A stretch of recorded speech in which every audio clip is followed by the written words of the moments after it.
ஆடிக்கிருத்திகையை முன்னிட்டு திருத்தணி முருகன் கோவிலில் ஏராளமான பக்தர்கள் காவடி எடுத்தும் அலகு குத்தியும் வேண்டுதலை நிறைவேற்றி வருகின்றனர். இது குறித்த கூடுதல் விவரங்களை வழங்குகிறார் செய்தியாளர் விமல்ராஜ். வணக்கம் விமல்ராஜ், இது குறித்தான முழு விவரங்களையும் பதிவு பண்ணலாம்.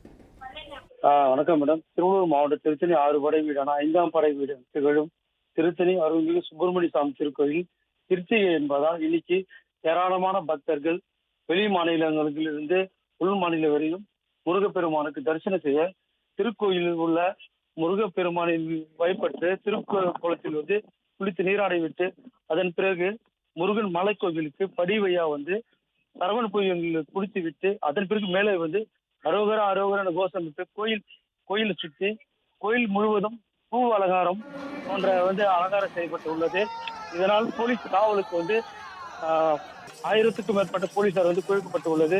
எந்த ஒரு அசம்பாவிதம் நடக்காமல் இருப்பது போலீசார் பாதுகாப்பில் ஈடுபட்டு வருகிறார்கள். இதனால் இந்த திருத்தணி முருகர் கோவிலில் போன ஆண்டு விட இந்த ஆண்டு ஏராளமான பக்தர்கள் வந்த காரணமாக வருகிறது.